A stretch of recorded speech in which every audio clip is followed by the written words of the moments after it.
Innahu min Sulaiman Innahu min Sulaiman wa innahu bismillahirrahmanirrahim.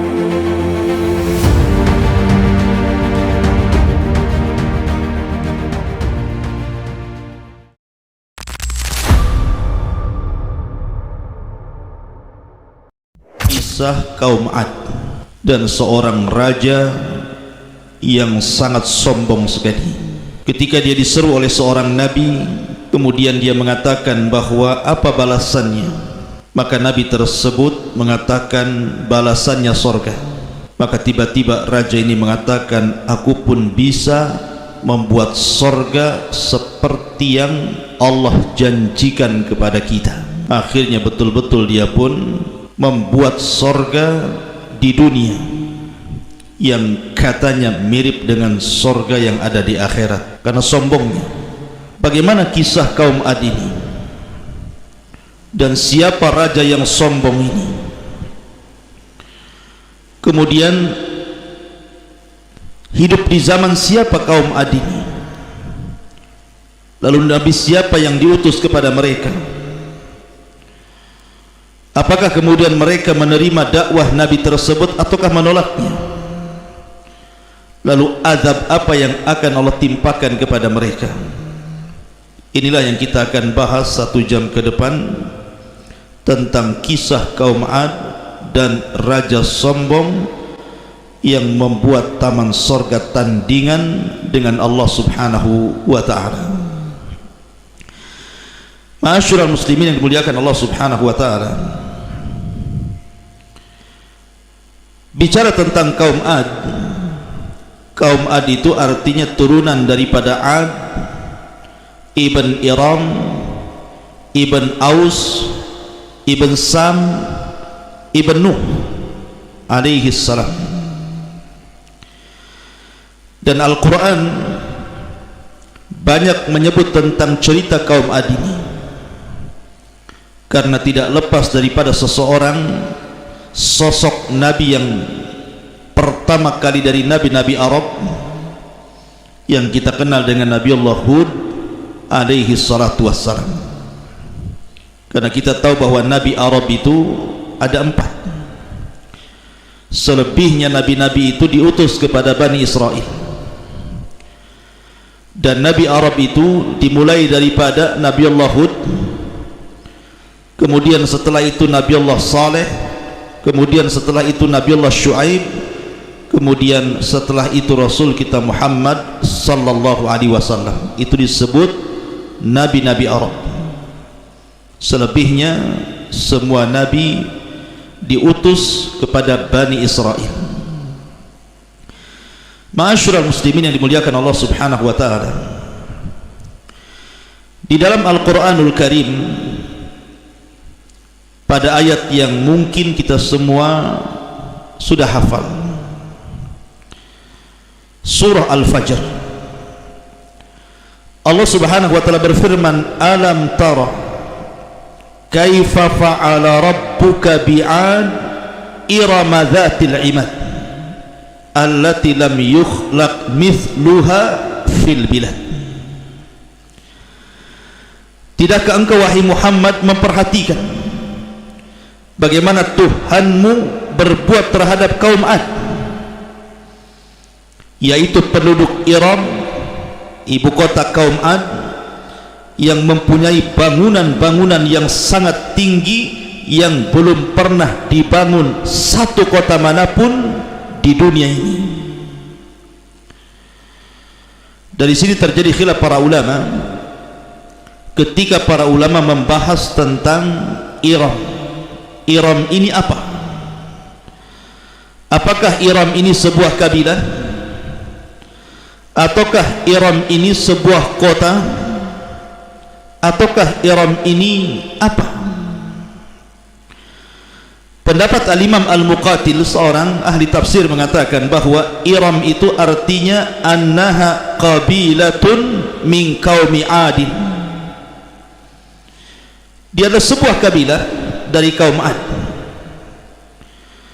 Tetapi Al-Imam Al-Mujahid mengatakan bahwa innaha ismul jannah allati banaha Shaddad ibnu Adin, bahwa Iram itu sebuah sorga, sebuah kota yang sangat indah yang dibangun oleh seorang raja yang namanya Shaddad, putra daripada Ad.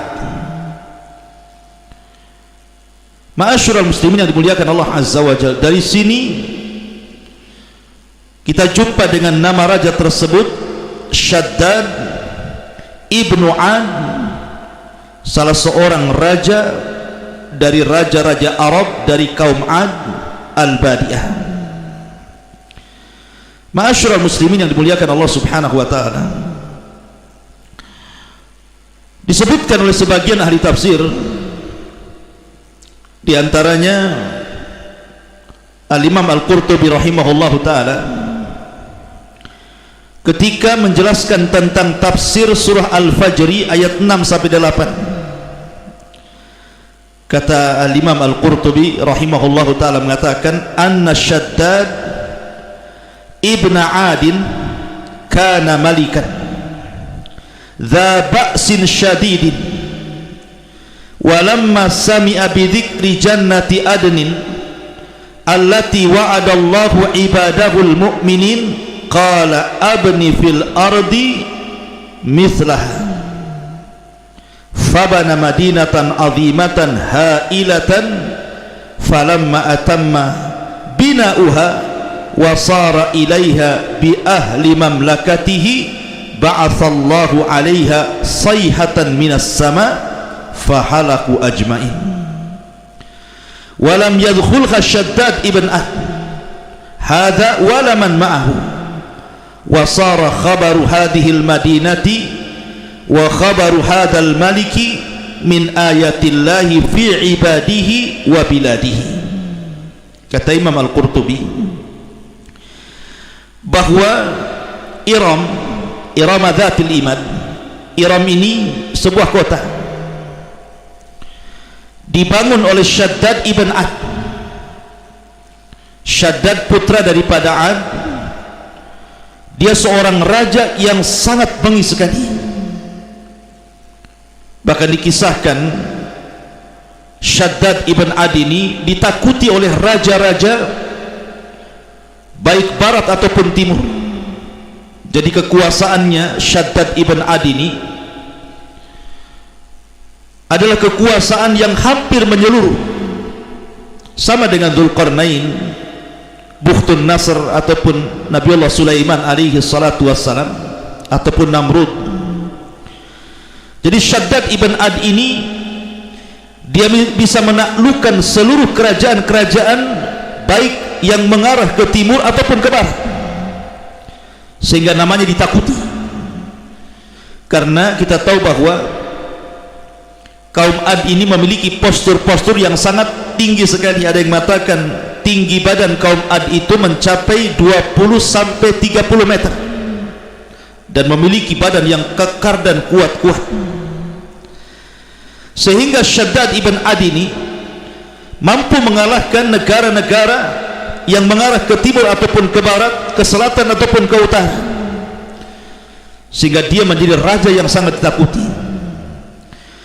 Lah ketika diutus kepada Shaddad ibn Ad ini seorang Nabi Hud alaihi salatu wassalam, kemudian Hud ini menyuruhkan kepada Ad untuk beriman. Kemudian Shaddad ibn Ad ini mengatakan kepada Nabi Hud, kalau saya beriman kepadamu wahai Hud, apa imbalannya? Maka kata Hud alaihi salatu wassalam, engkau akan mendapatkan surga Aden yang Allah telah janjikan kepada hamba-hambanya yang beriman. Tiba-tiba dia mengatakan, aku juga bisa membuat surga yang sama seperti surga Aden yang Allah janjikan kepada kalian. Lihat bagaimana sombongnya Shaddad ibn Ad ini. Dia mengatakan, aku bisa membangun surga seperti surga Aden yang dijanjikan Allah kepada orang-orang yang beriman.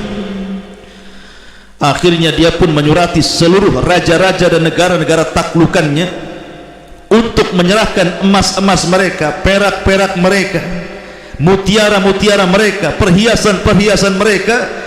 Akhirnya dia membangun sebuah surga menurut dia dengan sangat megahnya bangunannya, sampai dijelaskan dia membangun surga itu selama 300 sana, 300 tahun dia membuat kota yang berbentuk surga itu. Sementara usianya 900 sana, 900 tahun. Maklum usia orang dulu panjang-panjang. Jadi dia membuat semacam kota yang sangat indah, kononnya mirip dengan surga Aden yang Allah janjikan kepada orang-orang yang beriman, di mana istananya terbuat dari emas dan perak, kemudian juga mutiara-mutiara, kemudian juga ditanami pohon-pohon indah, kemudian air yang mengalir dengan sangat indahnya, dan istana itu menjadi perbincangan dunia kala itu. Itulah yang disebut dengan Iram. Iram adalah sebuah surga, sebuah kota yang sangat indah, yang Allah Subhanahu wa taala mengatakan lam yukhlaq mithluha fil bilad, yang tidak pernah diciptakan sebelum dan sesudahnya.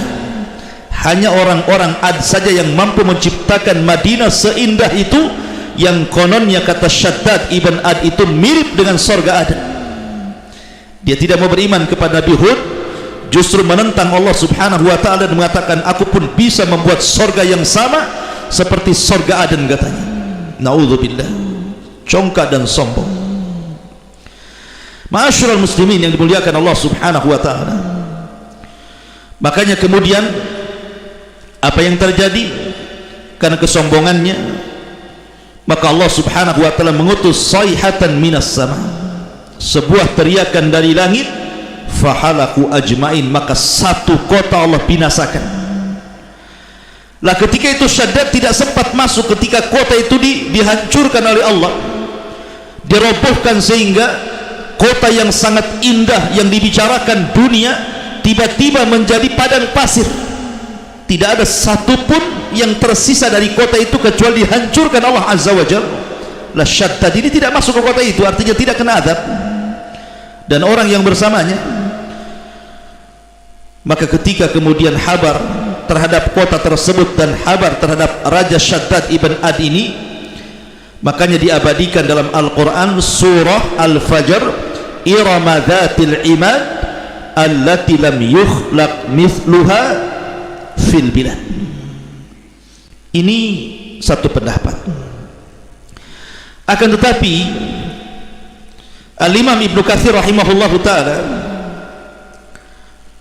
beliau membantah kisah ini, bahwa kisah tentang Syaddad ibn Ad ini adalah kisah yang sangat batil, yang berasal dari kisah-kisah Israiliyah. Artinya lebih dekat kepada khurafat dibandingkan kepada hakikat. Sehingga pendapat yang kuat bahwa yang dimaksud Irama Dzatil Imad, Iram di sini artinya kabilah yang Allah Subhanahu wa taala hancurkan, dan mereka adalah orang Arab yang disebut Al-Arabu Al-Badiyah, yang sudah punah. Ma'asyiral muslimin yang dimuliakan Allah Azza wa Jalla, baik kita akan urut ceritanya. Ketika Nabiullah Nuh alaihi salatu wassalam diselamatkan oleh Allah Subhanahu wa taala dengan orang-orang yang tidak banyak yang ada di perahunya, maka Nuh alaihi salatu wassalam kemudian diselamatkan di sebuah bukit yang disebut dengan Judi di Irak. Jadi bukit Judi letaknya di Irak. Maka setelah kemudian Nuh alaihi salatu wassalam kemudian meninggal dunia, kemudian mulailah anak turunannya mulai beranak pinak, kemudian berkembang manusia sedikit demi sedikit. Akhirnya kemudian mereka pun semakin banyak dan menempati beberapa negeri, dan mereka masih mentauhidkan Allah Subhanahu wa ta'ala. Sampai akhirnya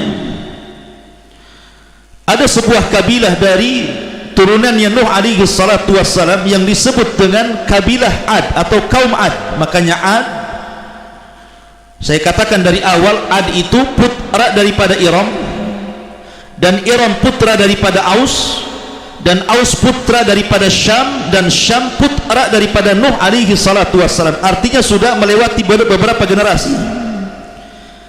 Maka kaum Ad inilah yang pertama kali melakukan kesyirikan, padahal kakek buyut mereka masih terngiang bagaimana Allah subhanahu wa ta'ala mengadab kaum Nuh dengan banjir. Maka kaum Ad inilah yang pertama menyekutukan Allah subhanahu wa ta'ala, dan ketika itu mereka memiliki beberapa patung yang disembah. Ada 3 patung yang diagungkan oleh kaum Ad. Yang pertama patung namanya Sod, kemudian patung yang kedua namanya Sobud, kemudian yang ketiga namanya Har. Jadi 3 patung yang sangat diagungkan, Sod, Somud, dan Har.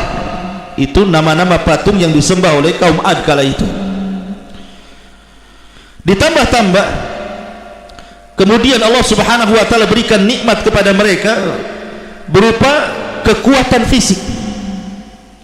Jadi Allah subhanahu wa ta'ala berikan kepada mereka kekuatan fisik yang luar biasa, sehingga mampu mengalahkan kaum-kaum di luar kabilahnya.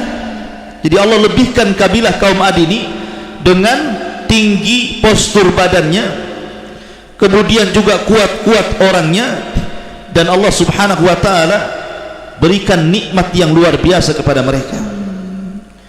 Makanya Allah subhanahu wa ta'ala ingatkan sebenarnya dalam Al-Quran tentang nikmat yang Allah anugerahkan kepada kaum Ad ini. Perhatikan, Allah subhanahu wa ta'ala berfirman,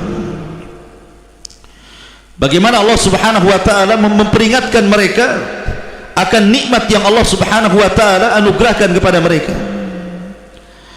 Allah subhanahu wa ta'ala berfirman, wa ila adin akhahum hudan qala ya qaumi ibudullaha ma lakum min ilahin ghairu in antum illa muftarun.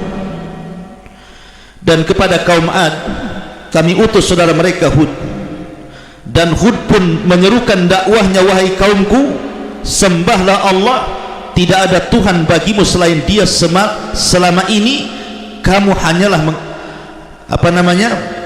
malakum min ilahin ghair, tidak ada Tuhan bagimu selain Dia, maksudnya Allah subhanahu wa ta'ala. In antum illa muftarun. Kemudian mereka mengatakan, selama ini kamu hanyalah mengada-ada. Maka Hud mengatakan, ya qaumi la as'alukum alaihi ajran in ajriya illa 'alal ladzi fatarani afala ta'qilun. Wahai kaumku, aku tidak meminta imbalan kepada kalian atas seruanku. Imbalanku hanya dari Allah yang telah menciptakan diriku. Tidakkah kamu mengerti? Wa ya qaumi istaghfiru rabbakum thumma tubu ilaihi yursilis sama 'alaikum midrara wa yazidkum quwwatan ila quwwatikum wa la tatawallaw mujrimin. Wahai kaumku, kata Hud, mohonlah ampun kepada Tuhan, lalu bertobatlah kepadanya, niscaya Dia menurunkan hujan yang sangat deras. Dia akan menambah kekuatan di atas kekuatan kalian, dan janganlah kalian berpaling menjadi orang-orang yang melakukan dosa. Artinya Nabi Allah Hud alaihi salatu wassalam diutus kepada mereka sebuah nikmat. Karena bagaimanapun ketika sebuah kaum rusak, kemudian diutus orang saleh untuk memperbaiki, maka kehadiran orang saleh itu nikmat yang sangat besar. Yukhrijuhum minadh dhulumati ilan nur, bisa mengeluarkan dari kegelapan mereka ke dalam cahaya. Tapi mereka kaum Ad tidak pernah bersyukur dengan kehadiran Nabi Allah Hud alaihi salatu wassalam. Kemudian Allah subhanahu wa ta'ala berfirman lagi, Allah mengatakan wattaqullazi amaddakum bima ta'malun. Bertakwalah kepada zat yang telah memberikan nikmat kepada kalian sebagaimana yang kalian ketahui. Amaddakum bi an'amin wa banin wa jannatin wa uyun, di mana Allah telah memberikan kepada kalian dengan berbagai macam ternak-ternakan, berbagai macam keturunan, kemudian kebun-kebun dan juga mata-mata air. Subhanallah, artinya kaum Ad ini secara materi Allah lebihkan dibandingkan kaum-kaum yang lainnya. Secara materi Allah lebihkan dibandingkan kaum-kaum yang lainnya. Bahkan bukan hanya secara materi, bahkan secara fisik pun mereka dilebihkan. Sampai karena kuatnya fisik mereka, mereka sombong. Wa qalu man ashaddu minna quwwah. Mereka mengatakan siapa yang lebih kuat dari kami, katanya. Maka Allah jawab, awalam yarau annallaha alladhi khalaqahum huwa ashaddu minhum quwwah. Mereka tidak melihat bahwa Allah pernah menciptakan orang-orang yang lebih dulu jauh lebih kuat dibandingkan mereka. Ma'asyiral muslimin yang dimuliakan oleh Allah Subhanahu wa taala. Intinya bahwa Hud alaihi salatu wassalam senantiasa mengingatkan mereka. Bahkan Hud alaihi salatu wassalam mengatakan bahwa keberadaan kalian itu sebagai khulafa, pemimpin-pemimpin pengganti Nuh alaihi salatu wassalam. Tapi macam-macam nasihat Hud alaihi salatu wassalam, tetap saja mereka pun membantah dan tidak menerima ajakan Hud alaihi salatu wassalam. Lihat bagaimana perkataan mereka kepada nabinya. Mereka mengatakan, qalu ya Hud ma ji'tana bi bayyinatin wa ma nahnu bi tariki alihatina an qaulika wa ma nahnu laka bimu'minin. Kaum Ad mengatakan, wahai Hud, engkau tidak mendatangkan suatu bukti yang nyata kepada kami bahwa engkau seorang nabi masalahnya, dan kami tidak akan meninggalkan sesembahan kami karena perkataanmu, dan kami tidak akan percaya sedikit pun kepadamu.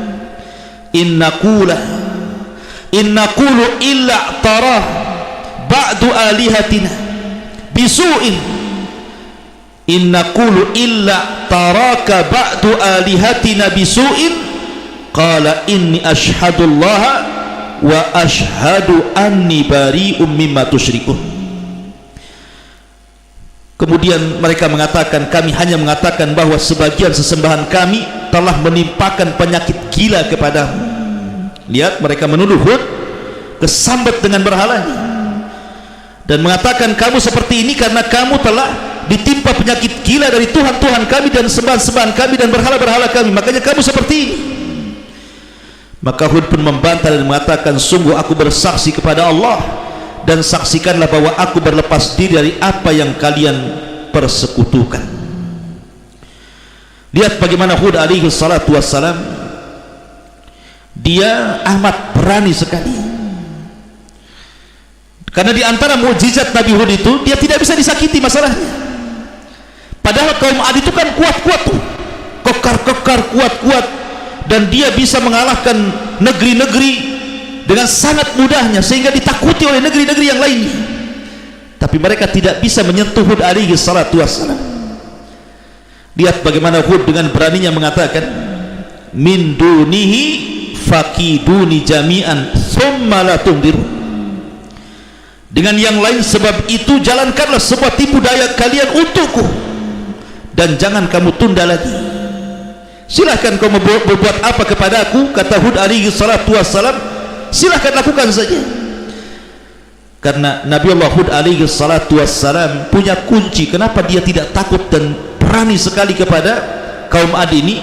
Dia mengatakan, inni tawakkaltu ala Allah rabbi wa rabbikum ma min dabatin illa huwa akhidun binasiyatiha inna rabbi ala sirati mustaqim. Karena sungguhnya aku bertawakal kepada Allah Tuhanku dan Tuhan kalian. Tidak satupun makhluk bergerak yang bernyawa melainkan dialah yang memegang ubun-ubunnya. Sungguh Tuhanku di jalan yang lurus. Fa in tawallau, maka jika kalian berpaling, faqad ablagtukum ma ursiltu bihi ilaikum, maka sungguh aku telah menyampaikan kepada kalian apa yang telah menjadi tugasku sebagai seorang rasul. Wa yastakhlifu rabbi qauman ghairakum, boleh jadi Tuhanku akan menggantikan kalian dengan kaum yang lain. Wa la tadurrunahu syai'an inna rabbi ala kulli syai'in hafid, sedangkan kamu tidak dapat memadaratkan Allah sedikit pun, sesungguhnya Tuhanku maha pemelihara atas segala sesuatu. Di sini Hud mulai mengancam. Ketika kaum Ad tidak mau beriman kepada Hud alaihi salatu wassalam, maka Hud mulai memberikan peringatan dan ancaman agar mereka takut. Kalau seandainya kalian tidak beriman kepada Allah Azza wa Jalla, aku hanya seorang nabi, seorang rasul, hanya menyampaikan risalah Allah. Tapi ingat, Allah bisa saja menggantikan kalian dengan kaum yang lain, katanya. Itulah Hud alaihi salatu wassalam, keberaniannya luar biasa menghadapi kaumnya. Ma'asyiral muslimin yang dimuliakan Allah Subhanahu wa taala. Lalu apa yang terjadi ketika mereka semakin jauh dari syariat Hud alaihi salatu wassalam dan sudah lupa akan syariat nenek moyang mereka Nuh alaihi salatu wassalam? Bahkan mereka sombong dan congkak. Bahkan para pemimpin mereka mengatakan, wa qala al mala'u min qaumihi alladhina kafaru wa kadzdzabu bi liqa'il akhirati wa atrafnahum fil hayatid dunya ma hadza illa basharun mithlukum ya'kulu mimma ta'kuluna minhu wa yashrabu mimma tashrabun. Dan berkatalah para pemuka dari orang-orang kafir dari kaumnya dan yang mendustakan pertemuan hari akhir serta mereka yang telah kami berikan kemewahan dan kesenangan dalam kehidupan dunia, orang ini tidak lain, kata mereka, maksudnya Hud alaihi salatu wassalam, hanyalah manusia sama seperti kita. Dia makan sama, kita juga makan, dia minum sama dengan minum, dia hanya orang biasa, katanya. Ma'asyiral muslimin yang dimuliakan Allah Subhanahu wa taala, bahkan mereka mengatakan, hayhat hayhat lima tu'adun, jauh-jauh dari kebenaran apa yang diancamkan Hud kepada kami. In hiya illa hayatuna dunya namutu wa nahya wa ma nahnu bimab'utsin. Kehidupan itu tidak lain hanyalah kehidupan kita di dunia, di sanalah kita mati dan hidup dan tidak akan dibangkitkan selamanya. Lihat bagaimana pemahaman ateis itu sudah ada sejak zaman kaum Ad. Tidak percaya dengan hari kebangkitan, bahwa kami hidup dan mati itu karena masalah waktu saja, katanya, bukan karena Allah Subhanahu wa taala. In huwa illa rajulun iftara 'ala Allahi kadiban wa ma nahnu lahu bimu'minin. Dia tidak lain hanyalah seorang laki-laki yang mengada-adakan kebohongan terhadap Allah dan kita tidak akan percaya kepadanya. Intinya bahwa kaum Ad ini terus mendustakan sampai pada waktunya Nabi Allah Hud berdoa kepada Allah Azza wa Jalla, sama dengan Nuh. Nuh mengatakan, Rabbi inni maghlubun fantasir. Tapi lihat doa Nabi Hud alaihi salatu wassalam, qala Rabbinsurni bima kadzabun qala amma qalilin la yusbihunna nadimin. Hud mengatakan, ya Allah, tolonglah aku karena mereka sudah mulai mendustakan diriku. Maka Allah berfirman, tidak lama lagi wahai Hud, mereka pasti akan menyesal. Maka betul, pertama yang Allah Subhanahu wa taala timpakan adalah angin yang sangat panas, paceklik yang berkepanjangan, tanah-tanah menjadi kering kelontang, binatang-binatang banyak yang meninggal, kemudian juga tanaman-tanaman banyak yang usang, sehingga sebagian mereka mulai kelaparan, satu dengan yang lainnya susah makan. Akhirnya pun mereka pun kemudian memohon kepada berhala-berhala mereka agar berhala-berhala mereka menolong mereka. Mereka tetap saja tidak beriman dengan Allah Subhanahu wa taala, pada sudah jelas-jelas Allah Subhanahu wa taala uji dengan ditimpakan paceklik yang berkepanjangan, tetapi juga tidak beriman kepada Allah Azza wa Jalla. Tiba-tiba kemudian Allah Subhanahu wa taala hendak memberikan pilihan kepada mereka, di mana Allah Subhanahu wa taala akan mengirim awan yang dikiranya awan itu sebuah awan yang akan datang membawa hujan bagi mereka. Apa kata Allah Subhanahu wa taala? Allah Subhanahu wa taala berfirman tentang masalah adza azab bagi kaum Ad ini, fa arsalna alaihim rihan sarsar, maka kami tiupkan angin ataupun awan yang sangat bergemuruh kepada mereka, fi ayyamin nahisatin linudhiqahum adzabal hizyi fil hayati dunya, dalam beberapa hari yang sangat nahas, karena kami ingin agar mereka merasakan siksaan yang menghinakan dalam kehidupan dunia. Ma'asyiral muslimin yang dimuliakan Allah Subhanahu wa taala, makanya Allah mengatakan wa amma adun fa uhliku birihin sarsarin atiyah. Adapun kaum Ad, mereka telah dibinasakan dengan angin topan yang sangat dingin sekali. Bayangkan, tiba-tiba kemudian datang angin yang sangat kencang. Saking kencangnya angin ini sehingga kemudian merobohkan bangunan-bangunan, bahkan ada kepala-kepala yang lepas dari badannya. Saking kencangnya angin ini bisa melepaskan kepala dari badannya. Kemudian orang-orang yang congkak diterbangkan oleh Allah Subhanahu wa taala ke langit, sampai Allah mengatakan sakharaha alaihim sab'a layalin wa thamaniyata ayyamin khusuma. Allah menimpakan angin itu kepada mereka selama 7 malam 8 hari terus menerus. Bayangkan, 7 malam 8 hari angin itu berhembus dengan sangat kencang, melepaskan kepala-kepala mereka dari badannya, mengangkat badan-badan mereka ke langit, dan orang-orang yang sombong diangkat ke langit sehingga berputar-putar di langit selama 7 malam 8 hari. Tidak jatuh itu, jasad-jasad itu melayang di atas, sampai Allah Subhanahu wa taala katakan fataral qauma fiha sar'a ka'annahum a'jazu nakhlin khawiyah. Maka kamu melihat kaum Ad pada waktu itu, mereka mati bergelimpangan seperti tunggul-tunggul ataupun batang-batang kurma yang telah kosong ataupun lapuk. Anda bisa bayangkan kalau seandainya ada tunggul ataupun batang kurma yang jatuh dalam posisi berdiri dari ketinggian, kemudian menimpa bumi, apa yang terjadi? Pasti akan menancap di bumi itu. Maka itulah yang terjadi dengan kaum Ad, karena kaum Ad itu kan besar-besar.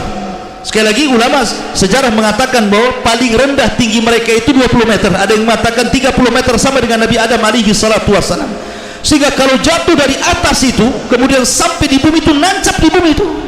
Makanya Allah Subhanahu wa taala istilahkan ka'annahum a'jazu nakhlin, mereka seperti tunggul-tunggul kurma yang dilempar dari ketinggian. Maka Allah mengatakan fahal tara lahum min baqiyah, maka adakah kau lihat seorang yang masih tersisa di antara mereka? Tidak ada, semua dibinasakan. Ma'asyiral muslimin yang dimuliakan Allah Subhanahu wa taala, begitulah Allah Subhanahu wa taala kirimkan kepada mereka sebuah adab yang sangat mengerikan. Adab bagi kaum Ad yang menjadi pelajaran bagi kaum-kaum setelahnya. Bahkan adab ini sampai dikenang oleh orang-orang Quraisy di zaman Rasul. Ketika Nabi SAW berdialog dengan Al-Walid ibn Mughirah, kemudian Al-Walid ibn Mughirah terus berbicara, kata Rasul, sudah kau bicara wahai Walid, giliran aku. Tiba-tiba Nabi SAW membacakan satu ayat dalam Al-Quran, fa in a'radu fakul anzartukum sa'iqatan mithla sa'iqati 'adin wa thamud. Jika orang-orang kafir Quraisy itu berpaling, maka katakanlah, aku telah memperingatkan kamu akan bencana petir seperti petir yang pernah menimpa kaum Ad dan juga kaum Thamud. Kata Al-Walid, hasbuka hasbuka ya Muhammad, cukup wahai Muhammad. Ketakutan Al-Walid itu. Tapi ketakutannya Al-Walid ketika Rasul membacakan ayat ini menunjukkan bahwa azab kaum Ad yang terjadi di Yaman, karena Ad itu kan menurut pendapat yang kuat wallahu alam itu letaknya di antara Hadraul Maut dan Oman, di daerah namanya Sihr. Disitulah letak kota Iram, ibu kota Ad terletak di antara Hadraul Maut dan juga Oman. Makanya kemudian Allah Subhanahu wa taala menyebutnya sebagai Al-Ahqaf. Mereka adalah kaum Ahqaf. Ahqaf itu jama daripada hikfun, artinya gunung-gunung pasir yang menyebar di mana-mana, itu disebut Ahqaf. Makanya ada surat namanya Al-Ahqaf, dan itu hanya ada di Yaman. Walaupun ada yang kemudian mengatakan bahwa Iram itu di Mesir, tapi dibantah oleh para ulama bahwa Iram itu terjadi di Yaman, antara Hadraul Maut dan Oman, di sebuah negeri yang disebut Ahqaf, pegunungan padang pasir, dan banyak puing-puing ataupun bekas-bekas kaum Ad, sehingga orang-orang Arab itu masih mengingat itu di zaman Rasulullah SAW. Apabila diingatkan dengan kaum Ad, maka mereka langsung ketakutan. Oleh karena itulah maka dahsyatnya azab bagi kaum Ad ini yang Allah Subhanahu wa taala timpakan kepada mereka. Wallahu a'lam bishawab. Subhanallah bihamdika asyhadu an la ilaha illa anta astaghfiruka wa atubu ilaik. Allahu ta'ala. Assalamualaikum warahmatullahi wabarakatuh.